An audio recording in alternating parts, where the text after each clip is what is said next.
Je vous répète, avant qu'on parle de l'enfant,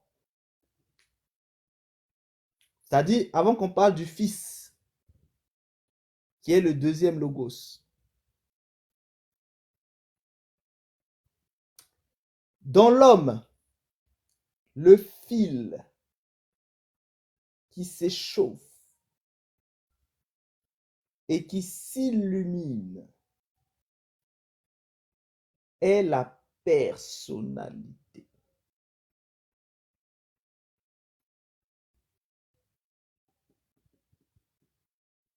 Exprimant les qualités de l'âme qui étaient latentes dans le premier souffle de Dieu. Et que l'enfant aspire lorsqu'il pousse le premier cri. C'est de cet enfant né du Père et de la Mère qu'on va ensuite parler, c'est-à-dire le Fils.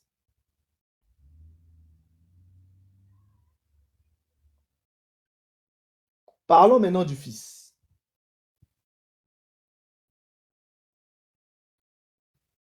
Le Fils qui est aussi appelé le feu solaire, le deuxième logos. Là, on parle de la Trinité, Trimuerti. Trinité que vous retrouvez dans le christianisme, dans l'hindouisme, dans les spiritualités égyptiennes, en gros, que vous retrouvez partout.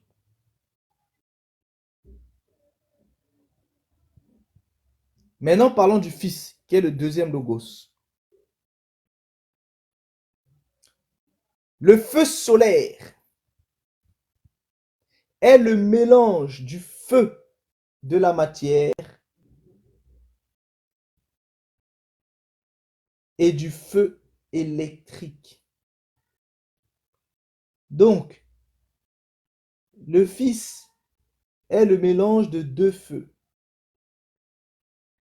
D'un côté, le feu de la matière et de l'autre, le feu électrique, c'est-à-dire le feu du Père et le feu de la Mère. Trois feux.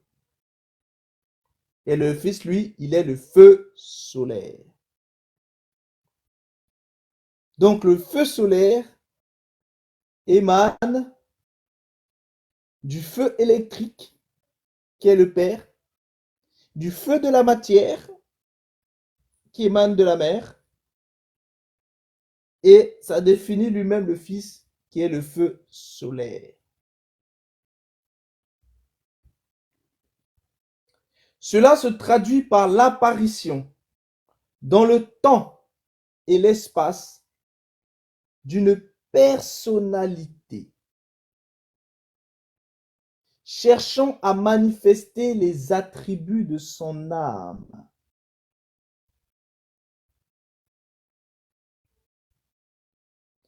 Ce qui est instinctif devient alors conscient et la personnalité est désormais, la personnalité peut désormais s'élever vers son Père.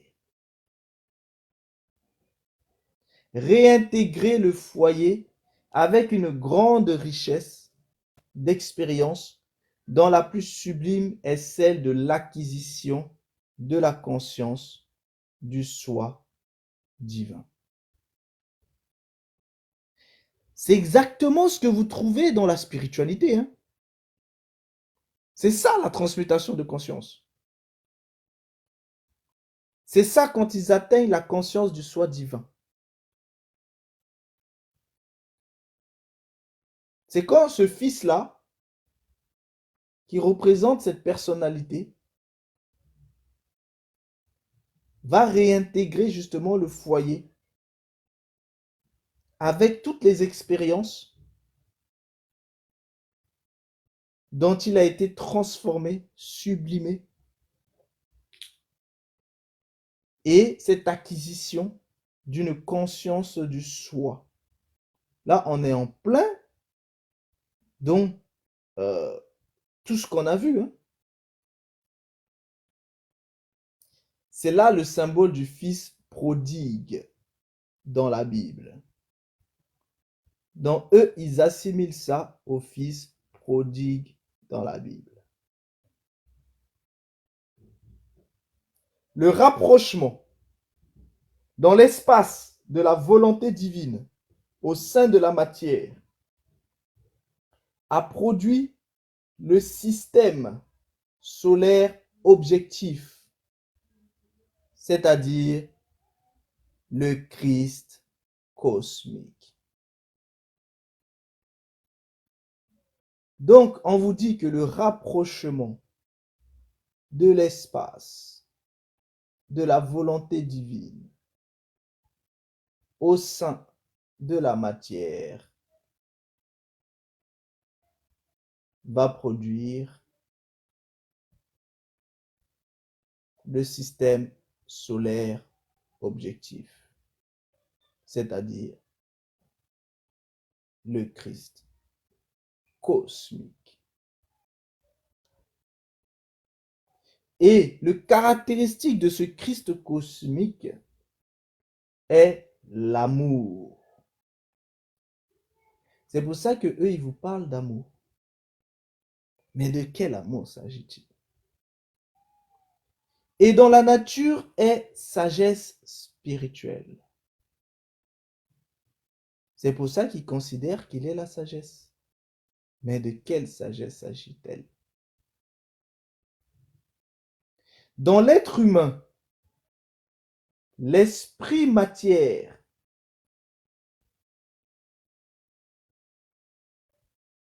ou plutôt la vie et la forme,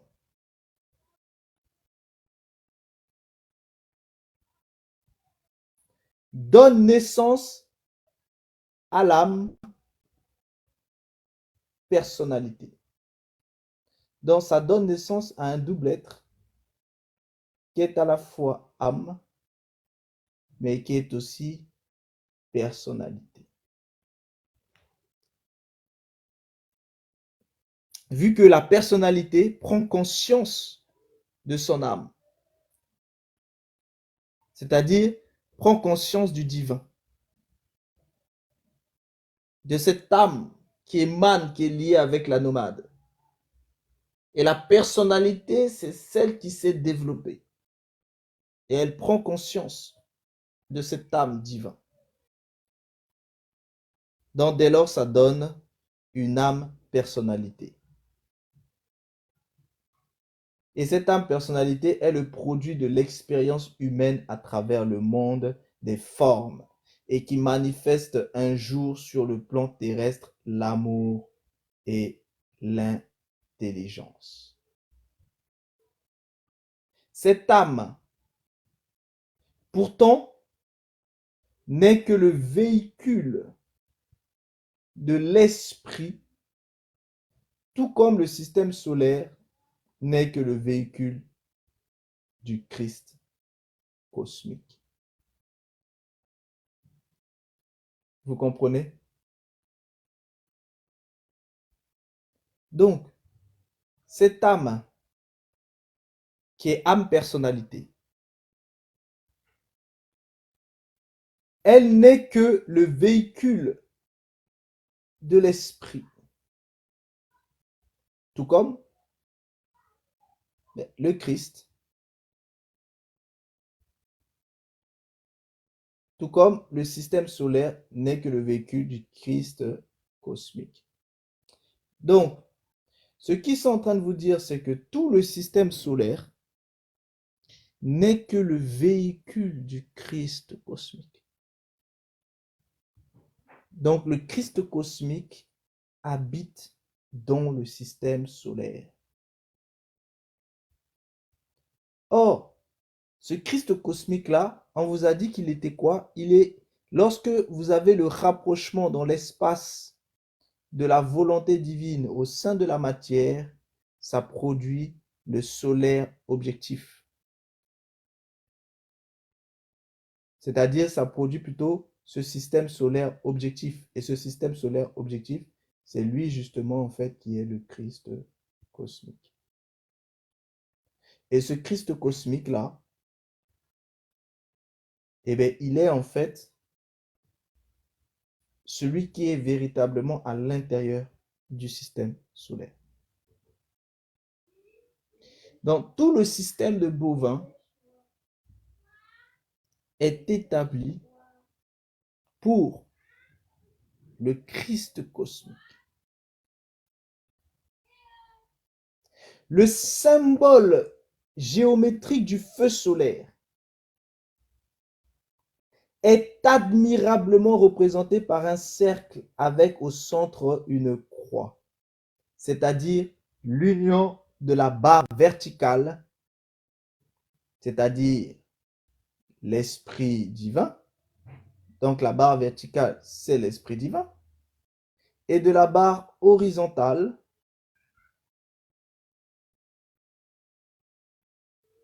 c'est-à-dire la matière. Donc vous avez d'un côté le divin et de l'autre la matière. C'est pour ça qu'on vous dit, le symbole de la croix, c'est l'union de l'esprit et de la matière. C'est-à-dire, c'est l'union du Père et de la Mère. C'est ça la croix.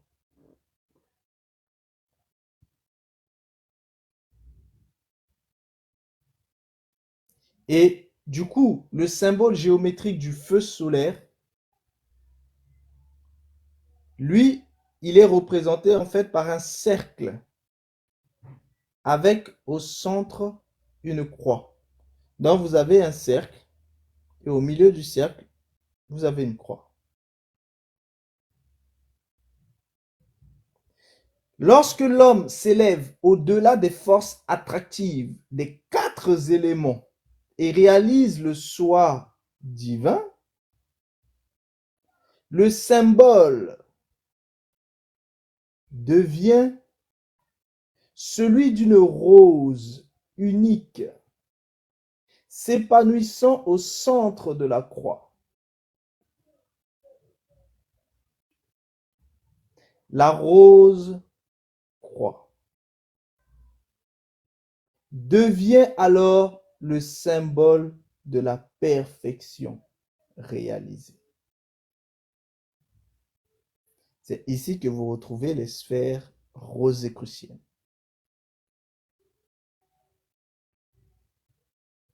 Donc, je vous le répète. Vous savez que la plupart, beaucoup de chrétiens romanisés sont des rosicruciens. Vous le savez. Beaucoup de chrétiens romains romanisés sont des rosicruciens. C'est pour ça que la Rose-Croix est vraiment assise sur la sphère du christianisme romain. Lorsque l'homme s'élève au-delà des forces attractives des 4 éléments et réalise le soi divin, le symbole devient celui d'une rose unique, s'épanouissant au centre de la croix. Donc, quand c'est la rose qui s'épanouit au centre de la croix, la rose croix devient alors le symbole de la perfection réalisée. L'homme tel que nous le connaissons est donc le rapprochement de la vie et de la forme, dont le résultat est la création d'un Fils de Dieu individuel et d'une unité de soi divin, réplique exacte d'un grand Fils de Dieu, c'est-à-dire Krishna, Bouddha, Christ. Or, vous savez que les Krishna, les Bouddhas, c'était des avatars. Et vous retrouvez aussi le Christ. C'est pour ça que dans le système en fait bovin, ils assimilent en fait les trois. Bouddha, Krishna, Christ.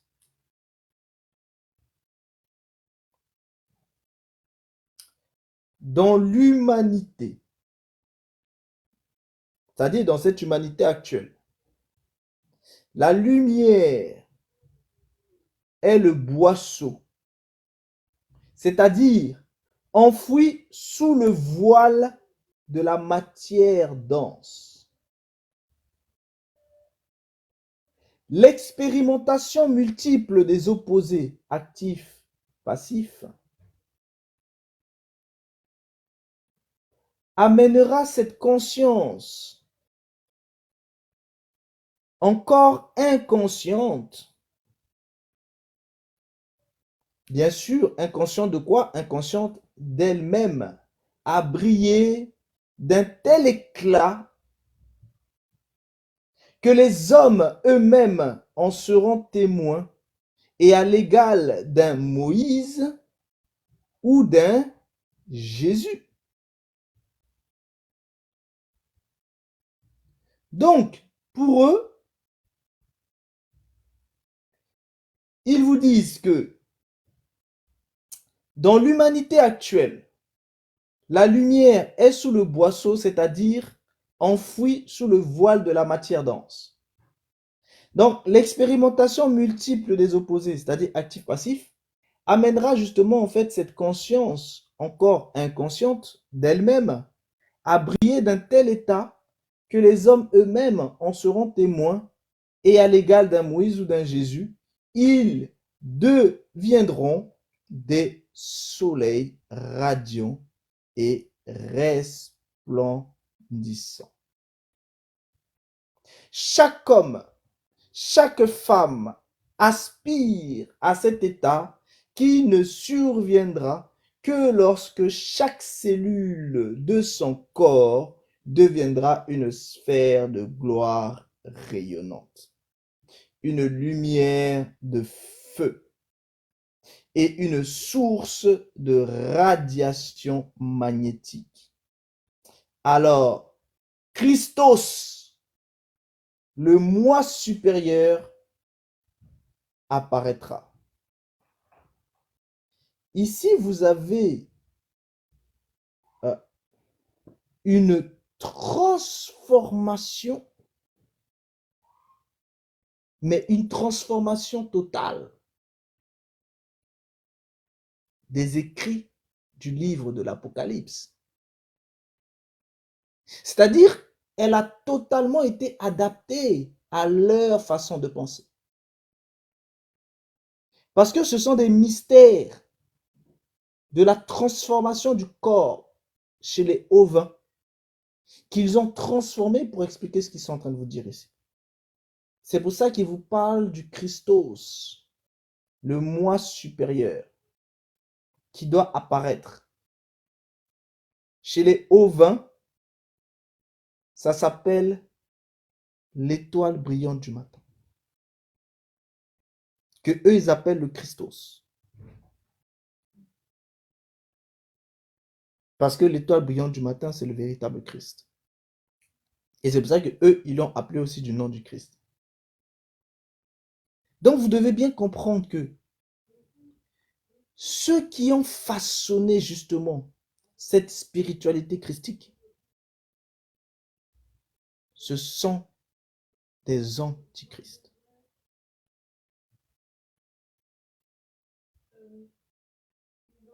Je vais poursuivre.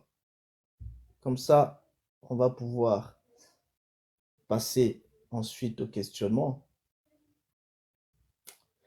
Le verbe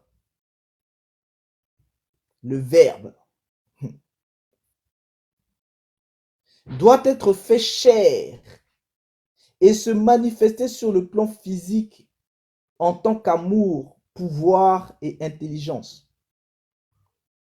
Il n'y a pas de fils unique de Dieu. Écoutez bien ce qu'ils racontent. Ils disent il n'y a pas de fils unique de Dieu. Car tous les fils des hommes nés de l'esprit sont des fils de Dieu.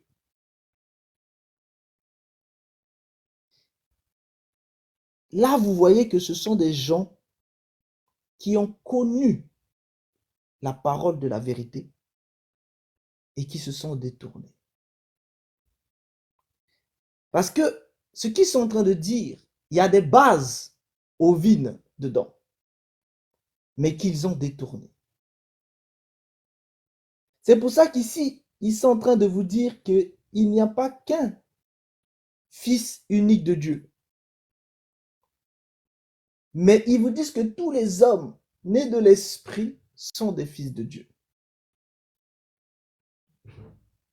Et ils disent et doivent le démontrer comme le dit Saint Paul.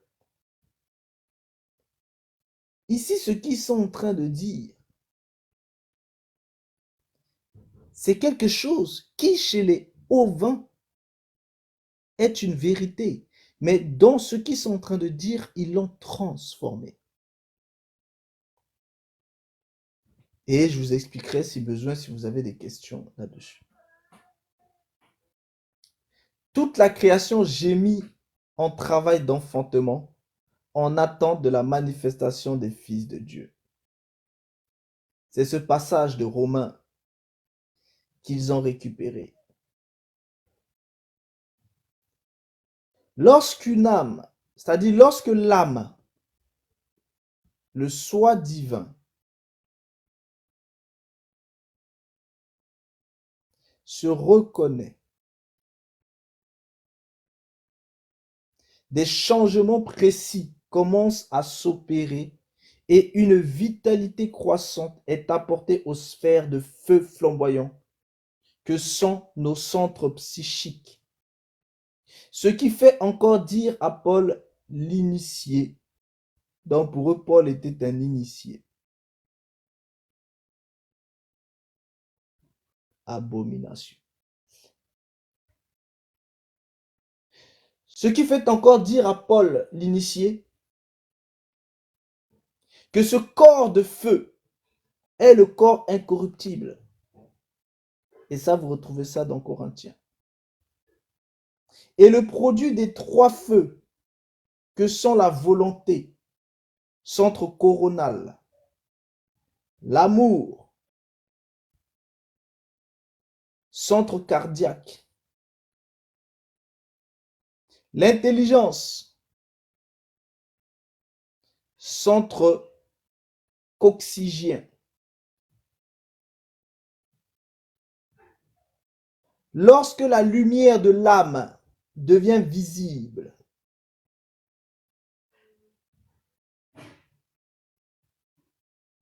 cela se rapporte au halo de lumière, halo H-A-L-O-S, au halo de lumière entourant la tête des saints et des yogis.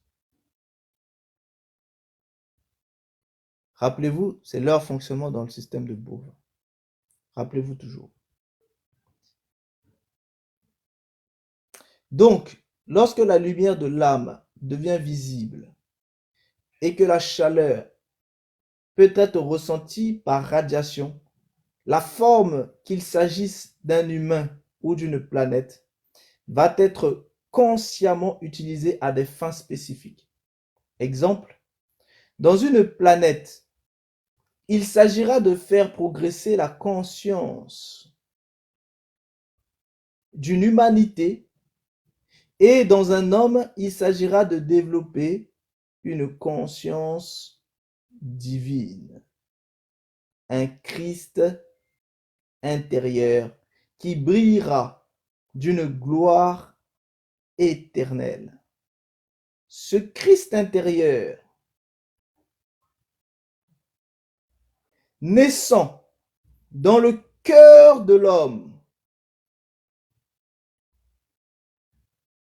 est l'unique nectar d'immortalité. Le Christ y fait ainsi allusion lorsqu'il disait, entre parenthèses pour eux,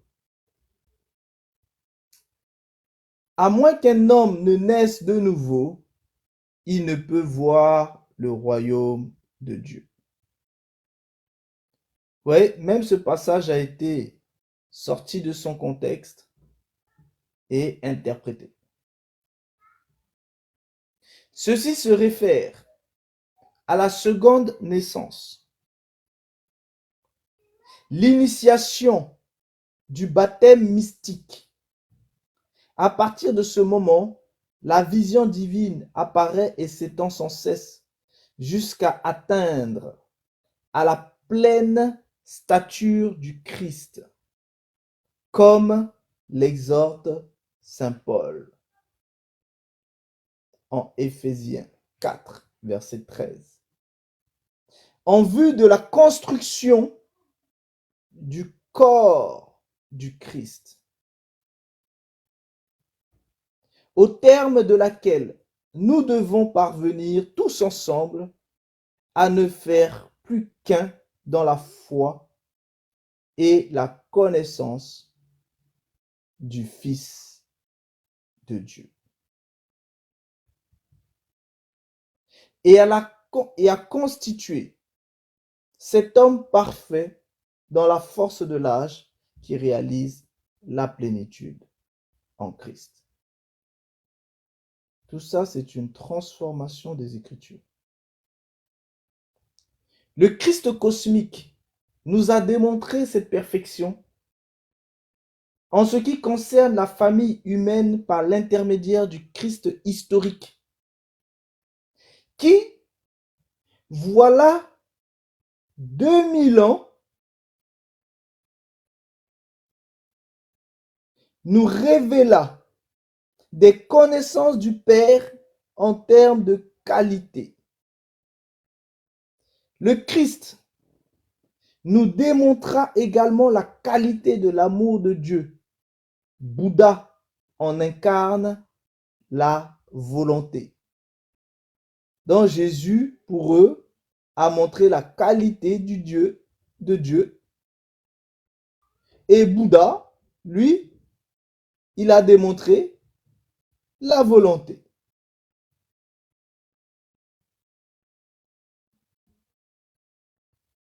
C'est grave. Et ainsi,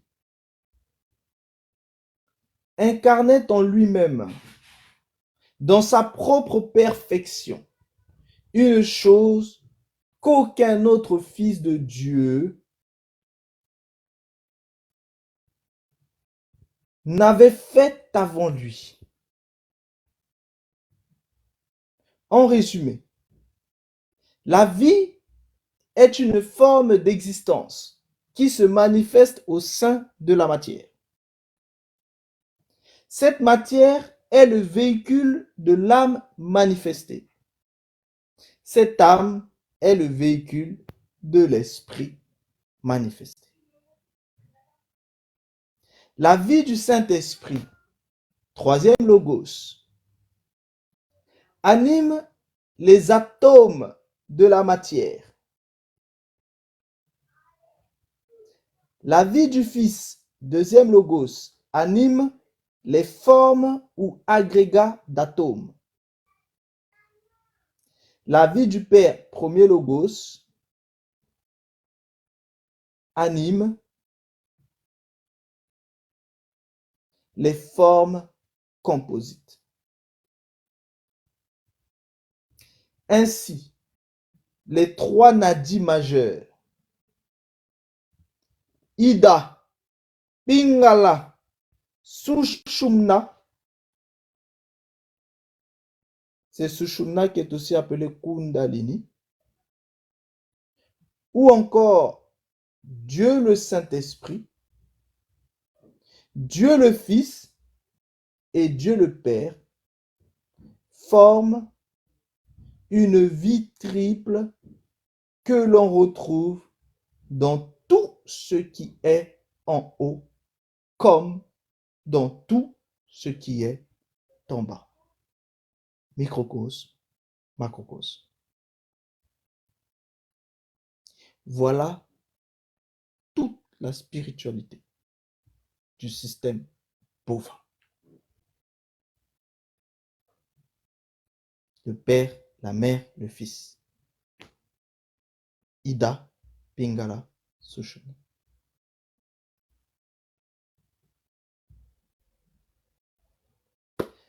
Voilà pour aujourd'hui. Nous pouvons passer à nos discussions maintenant. Aujourd'hui, c'était spécifique, c'était pas facile. On a travaillé sur le texte d'une personne qui se nomme Michel Coquet.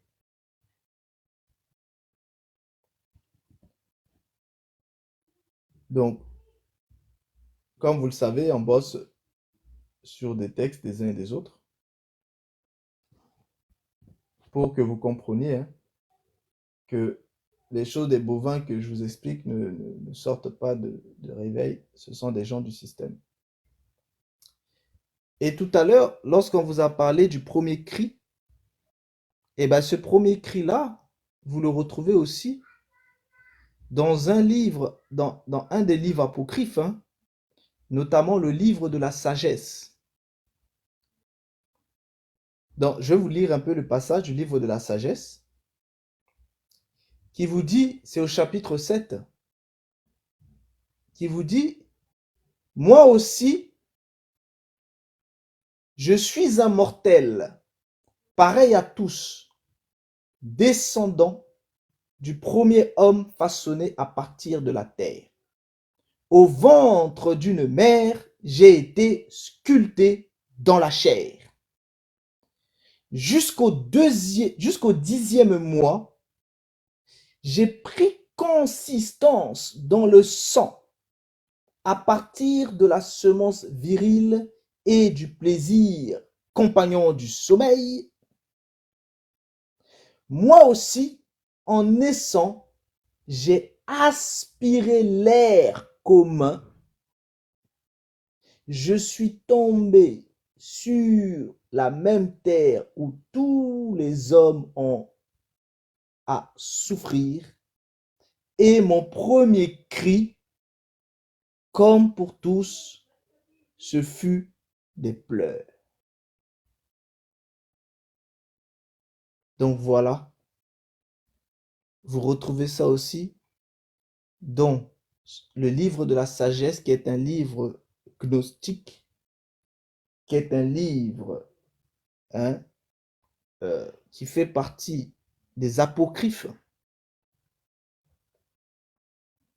des livres qui ne sont pas inspirés de l'Éternel. D'accord? Tout comme, je vous l'ai dit, le livre d'Enoch. Donc ce sont des livres historiques qui expliquent un certain nombre de choses, tout comme les autres livres des systèmes de bovins qui expliquent un certain nombre de choses. Mais ce livre de sagesse que vous retrouvez dans la version Parole de vie, cette version qui a été façonnée avec des évêques africains et autres, cette version œcuménique, dans lequel vous avez d'autres livres apocryphes, comme vous retrouvez les livres de Tobie, les livres de Judith, vous retrouvez le premier livre des martyrs d'Israël, deuxième livre des martyrs d'Israël. Vous avez aussi ce fameux livre de sagesse. Vous avez aussi le livre de Ben Sira le sage. Et ainsi de suite. Donc, ce sont des livres apocryphes qui sont à l'intérieur, justement, qui ont été intégrés à l'intérieur de la Bible version Parole de vie. Donc voilà. Mais, je vous dis, ce sont des choses historiques, mais pas inspirées de l'esprit de l'Éternel. Donc voilà, ces livres apocryphes, notamment ce livre de sagesse. Et dans ce livre de sagesse, vous voyez, cette notion du premier cri qu'on retrouve ici, vous le retrouvez bien sûr aussi dans... c'est de ça dont il était question dans le passage que nous venons en fait de voir aussi, où il expliquait et il assimilait ça justement à cette notion de la personnalité, à cette notion du Fils. Donc voilà, vous avez la parole et on vous écoute. Si vous n'avez pas de questions, bah, c'est très bien. Ça veut dire que tout est bien compris. C'est chouette. Bonjour Ou à alors, vous. ça veut dire que rien n'a été compris. Bonjour Chance, bonjour Réveil. Bonjour Eben. Chance, tu as les questions, hein? Si tu as les questions, je te laisse d'abord parler. Non, non, j'ai pas de questions. Je n'ai pas vraiment suivi en fait. Je n'ai pas de questions pour l'instant. Ok. Réveil, si j'ai bien compris, le Dieu dont il parle, là, les dieux là dont il parle, c'est tout ça, c'est un rapport avec l'océan de virtualité primordiale, là. C'est ça, non? C'est-à-dire, Leur Dieu, c'est lui le premier logos, celui qui est le point. mhm. Le deuxième logos, Dieu la mère, celui qui est le cercle. Non, Dieu la mère, c'est le troisième logos. Le troisième logos, oui, et c'est Dieu le Fils qui est le deuxième Dieu le logos. Fils qui est le deuxième logos. Ok. Dieu la mère, le troisième logos, c'est celui du centre, du cercle, pardon.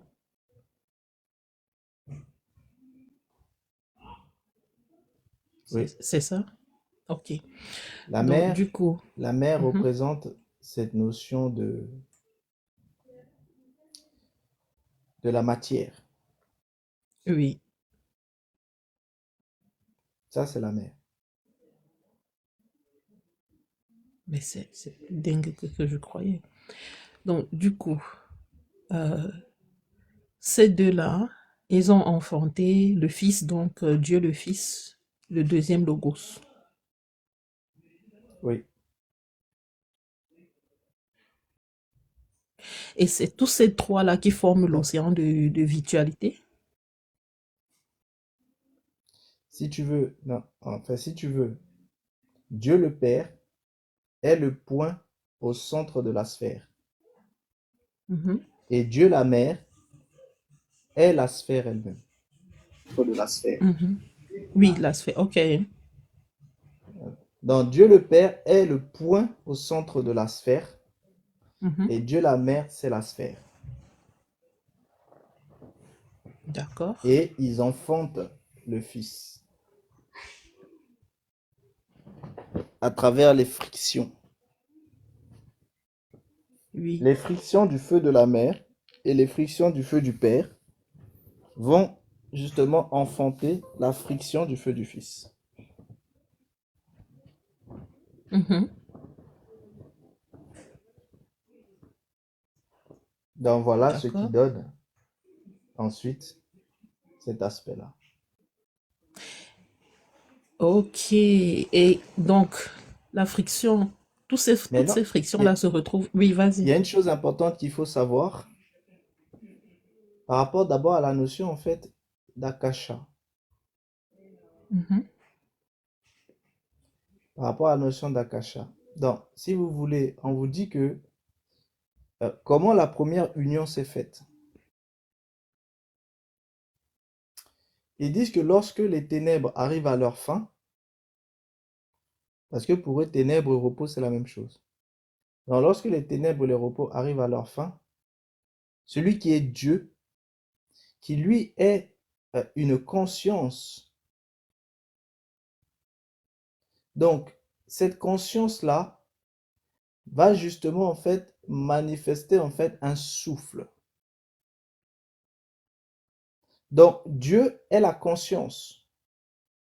Et cette conscience va émettre en fait une expiration. C'est-à-dire, il va respirer. Donc, il va sortir son souffle. Il expire. Donc, en expirant, il sort le premier souffle du verbe. Et ce premier souffle du verbe, c'est le Fils. Vous voyez? Si vous voulez, vous pouvez imaginer en fait Dieu soufflant en fait dans une paille à l'intérieur en fait d'une coupe emplie en fait d'eau. Donc l'eau serait donc la substance en attente et le souffle d'air, la vitalité du souffle du divin. Vous voyez? Oui. Donc, pour eux, Dieu va expirer et lorsqu'il expire, il envoie un souffle d'air. Et cette souffle d'air, c'est quoi? C'est la vitalité. Donc, il transmet justement la vitalité. Donc le prana. C'est pour ça que tout à l'heure, je vous avais parlé du prana. Oui. Et vous avez aussi, c'est pour ça qu'ils vous ont dit que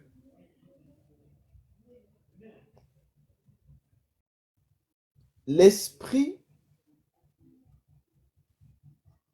par rapport à l'énergie primordiale, ils vous disent que l'énergie primordiale qui est appelée Akasha ou Nous chez les Rosicruciens,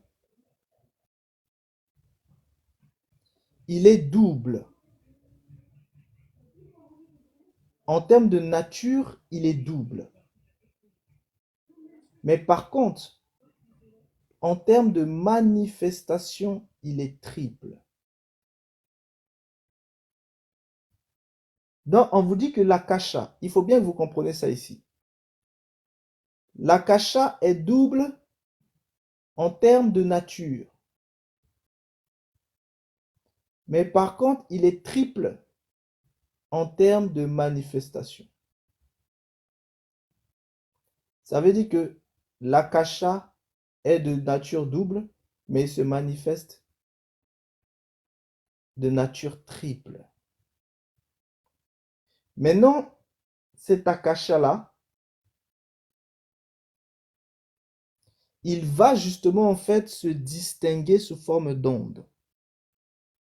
Et dès qu'il se distingue sous forme d'onde, c'est là qu'il prend l'identité du prana.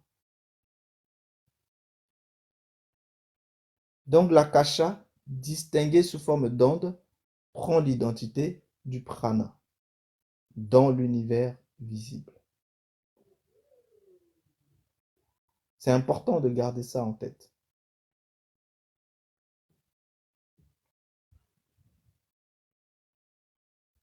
Vous comprenez? L'akasha qui est Donc, l'Akasha qui est l'éther, qui est aussi Oh, l'énergie primordiale. tout à fait. Là, on monte de niveau. Hein. On monte de niveau. Bon, peut-être que c'est un live que j'aurais peut-être dû faire en privé. Je me Mais disais aussi, bon, c'est pas grave pour ceux qui sont en public, ben, ça vous chauffe un peu le crâne. C'est pas grave.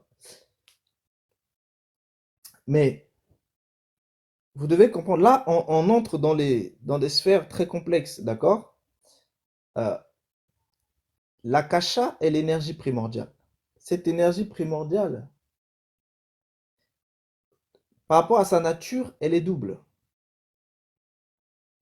Mais par contre, elle est triple par rapport à la façon dont elle se manifeste. Ça, déjà, vous gardez ça en tête. Ça, c'est un premier aspect. Donc, vous mettez ça de côté. On vous dit aussi que le divin, il est un Dieu infini, indéfinissable, une conscience absolue. Donc, deuxième information qu'il faut absolument garder. Et c'est parce qu'il est une conscience absolue que dans la Kabbale, il appelle Ein Sof Aor.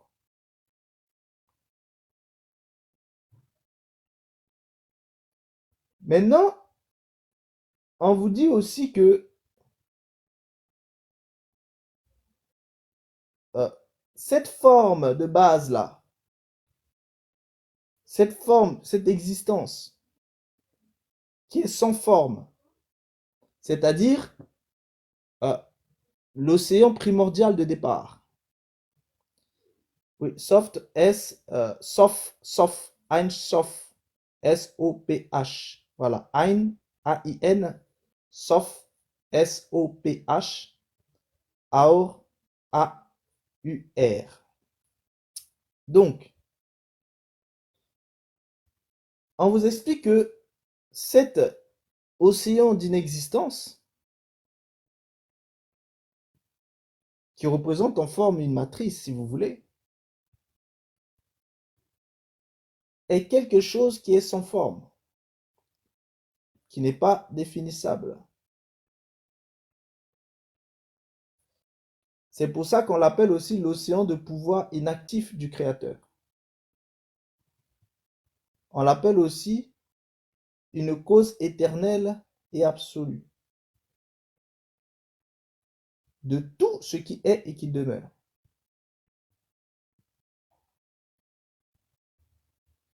Elle est représentée en fait par un cercle qui symbolise l'éternité.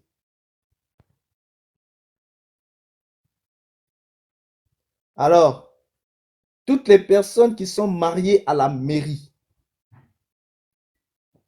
voilà votre maman.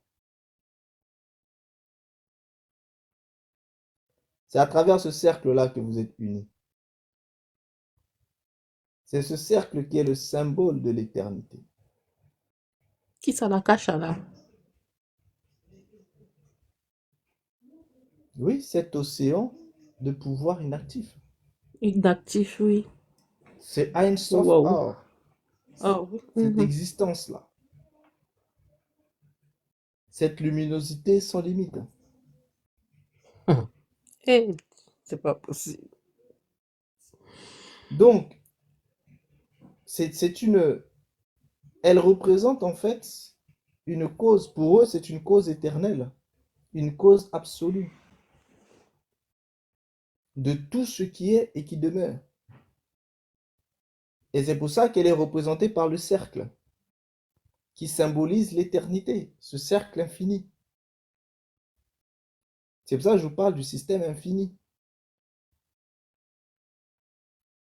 Parce que, rappelez-vous que le point va apparaître au milieu du cercle.